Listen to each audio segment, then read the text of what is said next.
Sir, dito tayo sa bayan po ng Balongaw pa din. Ito, mango farm. Small farm. 18 pieces na mangga. 20 plus sana, kaso na po natumba tong mga iba. Nung bagyong uwan ba yun? So, natanggalan ng ilang piraso. So, 20 more or less. Ayan. Ito, along barangay road to, along barangay cemented road. Nasa dulo lang tayo. So, ang frontage nito, napakaganda din. Mahaba-haba din. Check natin mamaya. Power line, internet, nawasa nandito sa property. Kaya yung mga manggaw, may edad po na, mga 15 to 20 years to. Itong iba naman, mga 30 na. Yung iba naman, medyo matataba na rin talaga. Ayan. Okay pa naman. So, lakarin natin hanggang doon. Yun, kubo ni kuya na din, natanggal. Yung caretaker. Tingnan, may mga tanim pa din na Emelina to, mga moms. Sukat nito 4,900. Mahigit. So, pwede pang maggulay-gulay dito, no, bro? Tapos yan, may mga tanim na papaya, gulay. Tinimbre sa atin nung nag-i-spray yung mangga, yung caretaker nila. Benta na daw po nung may-ari ito. Ayan. So, pag nakabakuran to, gandang bakasyonan to. So, yung mga kapitbahay, nandito yung mga ano nila, duyan. Ayan. So, tara po sa may highway. Ay, barangay road. Alam po, maganda to dahil malapit lang sa highway. Sabihin na natin 500 meters lang, parang wala pa. Kapag naayos po yung kalsada papunta rito, inaayos kasi. So, ang lapit ng highway.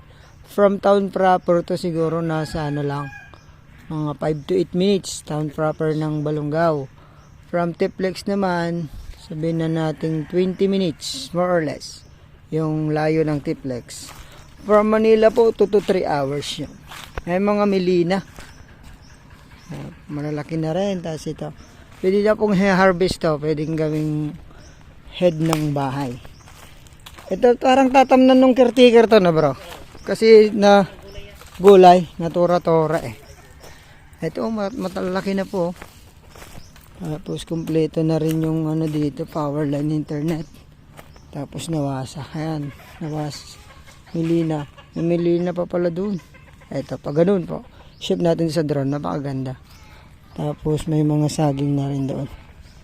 Along barangay cemented road. Ito, may mga store na rin dito. Ayan, store. May nagde-deliver po ng tubig dito na mineral water. Ito yung daan na isa. Punta dyan. Hanggang doon yung highway, barangay road. Mula dito yung property. Ganyan. Diretso doon.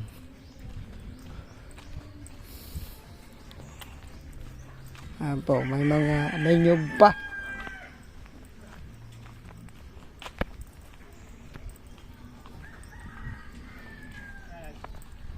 Kapag yung nawasa. Tubo nawasa ito niya, boss?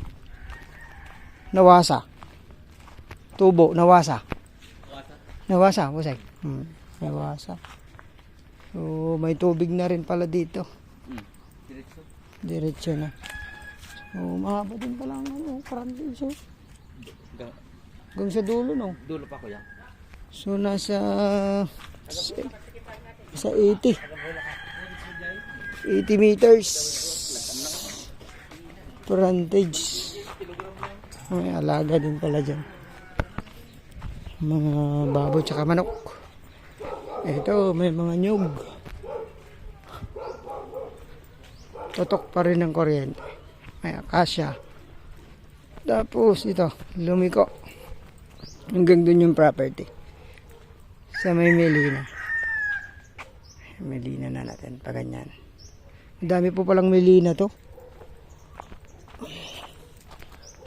Oh, may tubig.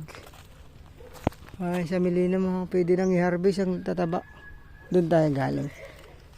Ito So, ito naman palabas po ng barangay rito. Ng highway pala. Ayan. Diretso yan. So, malapit to sa highway, mga ma'am sir. Nasa, yun nga, 500 more or less. Pero less than 500 to. Ayan. So, ulitin ko po, bayan po ng Balungaw. Munting bayan namin dito sa Balungaw. 4,900 square meter. Napakagandang gawing farm, bakasyonan. Asking price ni seller dito mga ma'am sir, yun lang 1.8 ang gusto niya. Pero ganda kasi ng location, malapit. Makita niyo po sa drone natin. Makikita niyo malapit yung sa highway. Ayan. Sagot naman niya ang capital gains mga ma'am sir. So try nating tumawad, baka sakaling ibigay. Ayan. Salamat pong muli mga ma'am sir. Ingatan po kayo lagi ng Panginoon. God bless po sa inyo lahat.